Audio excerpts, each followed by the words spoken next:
जो नित्य निरंतर अपने आप में ही स्थित रहते हैं, जिसके आश्रय से प्रकृति घूम रही है और संसार मात्र का परिवर्तन हो रहा है, ऐसे परमात्मा की तरफ दृष्टि न डालकर जो उल्टे चलते हैं, उनका वर्णन आगे के 2 श्लोकों में करते हैं। अवजानन्ति मां मूढ़ा मानुषीं तनुमाश्रितं परम भावमजानन्तो मम भूत महेश्वरम। मूर्ख लोग मेरे संपूर्ण प्राणियों के महान ईश्वर रूप श्रेष्ठ भाव को न जानते हुए मुझे मनुष्य शरीर के आश्रित मानकर अर्थात साधारण मनुष्य मानकर मेरी अवज्ञा करते हैं। व्याख्या। परम भावम जानन्तो मम भूत महेश्वरम, जिसकी सत्ता स्फूर्ति पाकर प्रकृति अनंत ब्रह्मांडों की रचना करती है, चर अचर स्थावर जंगम प्राणियों को पैदा करती है, जो प्रकृति और उसके कार्य मात्र का संचालक प्रवर्तक शासक और संरक्षक है, जिसकी इच्छा के बिना वृक्ष का पत्ता भी नहीं हिलता। प्राणी अपने कर्मों के अनुसार जिन जिन लोकों में जाते हैं, उन उन लोकों में प्राणियों पर शासन करने वाले जितने देवता हैं, उनका भी जो ईश्वर है और जो सबको जानने वाला है, ऐसा वह मेरा भूत महेश्वर रूप सर्वोत्कृष्ट भाव है। परम भावम कहने का तात्पर्य है कि मेरे सर्वोत्कृष्ट प्रभाव को अर्थात करने में, न करने में और उलट फेर करने में जो सर्वथा स्वतंत्र है, जो कर्म क्लेश विपाक आदि किसी भी प्रकार से कभी आबद्ध नहीं है, जो क्षर से अतीत और अक्षर से भी उत्तम है तथा वेदों और शास्त्रों में पुरुषोत्तम नाम से प्रसिद्ध है, ऐसे मेरे परम भाव को मूढ़ लोग नहीं जानते। इसी से वे मेरे को मनुष्य जैसा मानकर मेरी अवज्ञा करते हैं। मानुषीम में तनुमाश्रितम, भगवान को मनुष्य मानना क्या है? जैसे साधारण मनुष्य अपने को शरीर, कुटुंब, परिवार, धन संपत्ति, पद अधिकार आदि के आश्रित मानते हैं, अर्थात शरीर, कुटुंब आदि की इज्जत प्रतिष्ठा को अपनी इज्जत प्रतिष्ठा मानते हैं, उन पदार्थों के मिलने से अपने को बड़ा मानते हैं और न मिलने से अपने को छोटा, और जैसे साधारण प्राणी पहले प्रकट नहीं थे, बीच में प्रकट हो जाते हैं तथा अंत में पुनः अप्रकट हो जाते हैं, ऐसे ही वे मेरे को साधारण मनुष्य मानते हैं। वे मेरे को मनुष्य शरीर के परवश मानते हैं, अर्थात जैसे साधारण मनुष्य होते हैं, ऐसे ही साधारण मनुष्य कृष्ण हैं ऐसा मानते हैं। भगवान शरीर के आश्रित नहीं है। शरीर के आश्रित तो वे ही होते हैं जिनको कर्म फल भोग के लिए पूर्वकृत कर्मों के अनुसार शरीर मिलता है, परंतु भगवान का मानवीय शरीर कर्मजन्य नहीं है। वे अपनी इच्छा से ही प्रकट होते हैं, इच्छया तव पुषः, और स्वतंत्रता पूर्वक मत्स्य, कच्छप, वराह आदि अवतार लेते हैं। इसलिए उनको न तो कर्म बंधन होता है, न वे शरीर के आश्रित होते हैं, प्रत्युत शरीर उनके आश्रित होता है। प्रकृतिम स्वामधिष्ठाय संभवामि, अर्थात वे प्रकृति को अधिकृत करके प्रकट होते हैं। तात्पर्य यह हुआ कि सामान्य प्राणी तो प्रकृति के प्रवश होकर जन्म लेते हैं और प्रकृति के आश्रित होकर कर्म करते हैं, पर भगवान स्वेच्छा से, स्वतंत्रता से अवतार लेते हैं और प्रकृति भी उनकी अध्यक्षता में काम करती है। मूढ़ लोग मेरे अवतार के तत्व को न जानकर मेरे को मनुष्य शरीर के आश्रित मानते हैं, अर्थात उनको होना तो चाहिए मेरे शरण, पर मानते हैं मेरे को मनुष्य शरीर के शरण। तो वे मेरे शरण कैसे होंगे? हो ही नहीं सकते।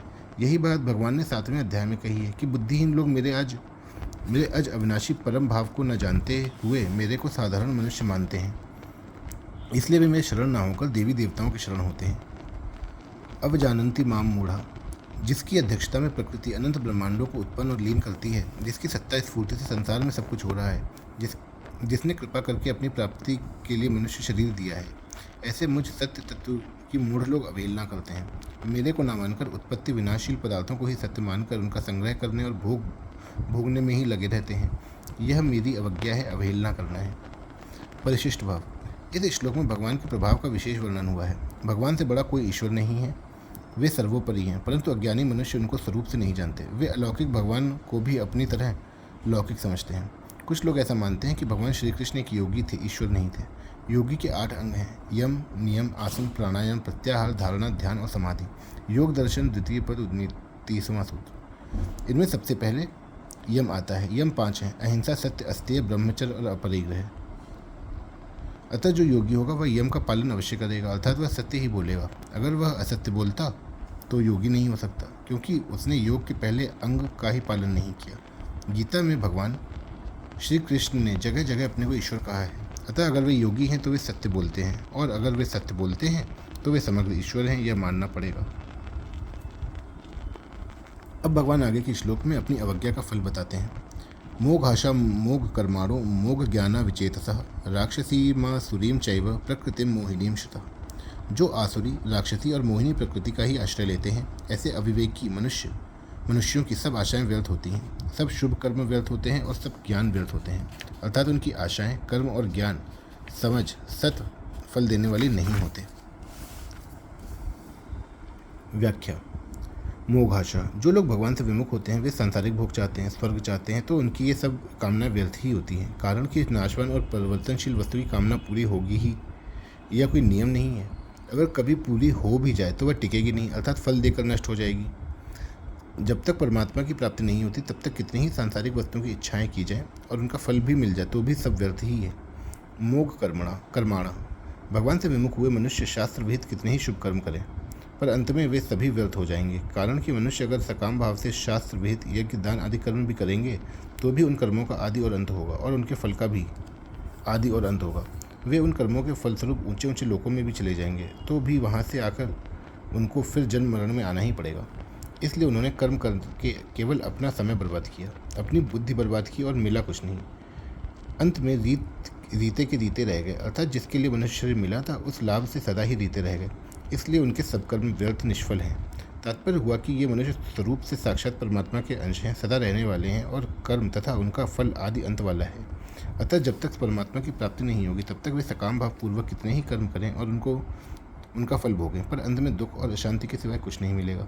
जो शास्त्र विहित कर्म अनुकूल परिस्थिति प्राप्त करने की इच्छा से सकाम भाव पूर्वक किए जाते हैं वे ही कर्म व्यर्थ होते हैं, अर्थात सत्फल देने वाले नहीं होते। परंतु जो कर्म भगवान के लिए, भगवान की प्रसन्नता के लिए किए जाते हैं और जो कर्म भगवान के अर्पण किए जाते हैं वे कर्म निष्फल नहीं होते, अर्थात नाशवान फल देने वाले नहीं होते, प्रत्युत सत फल देने वाले ही होते हैं। कर्म चैव तदर्थीयम साधित्येवाभिधीयते।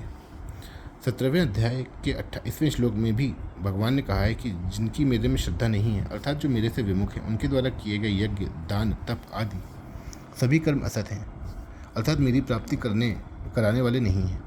उन कर्मों का इस जन्म में और मरने के बाद भी स्थायी फल नहीं मिलता, अर्थात जो कुछ फल मिलता है विनाशी ही मिलता है, इसलिए उनके वे सब कर्म व्यर्थ हैं। मोघ ज्ञान, उनके सब ज्ञान व्यर्थ हैं। भगवान से विमुख होकर उन्होंने संसार की सब भाषाएं सीख ली, सब लिपियां सीख ली, तरह तरह की कलाएं सीखी, तरह तरह की विद्याओं का ज्ञान प्राप्त किया, कई तरह के आविष्कार किए, अनंत प्रकार के ज्ञान प्राप्त कर लिए, पर इससे कल्याण नहीं होगा, जन्म मरण नहीं छूटेगा, इसलिए सब ज्ञान निष्फल है। जैसे हिसाब करते समय एक अंक की भी भूल हो जाए तो हिसाब कभी सही नहीं आता, सब गलत है।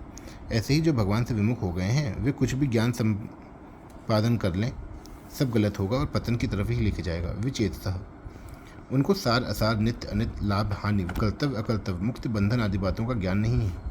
राक्षसी माँ सुरीम चैव प्रकृति मोहिनीम श्रुता, जो मनुष्य अपना स्वार्थ सिद्ध करने में, अपनी कामना पूर्ति करने में, अपने प्राणों का पोषण करने में ही लगे रहते हैं, दूसरों को कितना दुख हो रहा है, कितना नुकसान हो रहा है इसकी परवाह नहीं करते, वे आसुरी स्वभाव वाले होते हैं।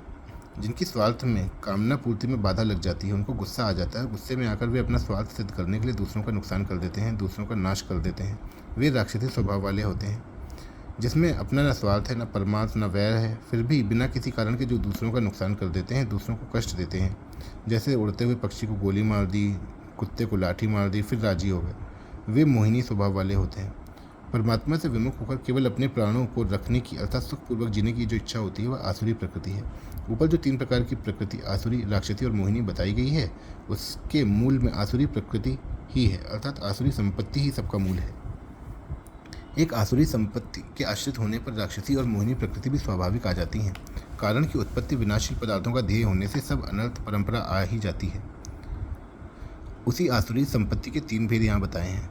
कामना की प्रधानता वालों की आसुरी, क्रोध की प्रधानता वालों की राक्षसी और मोह की प्रधानता वालों की मोहिनी प्रकृति होती है।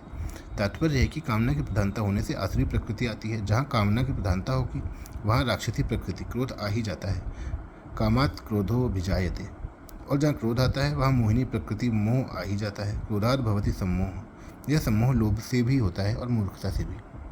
परिशिष्ट भाव, इस श्लोक में आसुरी संपत्ति की बात आई है जिसका फल सहित विस्तार से वर्णन भगवान ने 16वें अध्याय में किया है। आसुरी संपत्ति का फल है 84 लाख योनियों तथा नरकों की प्राप्ति। आसुरी प्रकृति वाले मनुष्य जो फल चाहते हैं वह तो उनको नहीं मिलता, पर अनिष्ट फल, दंड तो उनको मिलता ही है। वे पाप तो करते हैं सुख पाने के लिए, पर सुख तो मिलता नहीं, पर दुख जरूर पाना पड़ता है। वे करते तो हैं भगवान की अवज्ञा, पर परिणाम में अपना ही नुकसान करते हैं। भगवान में क्या फ़र्क पड़ा।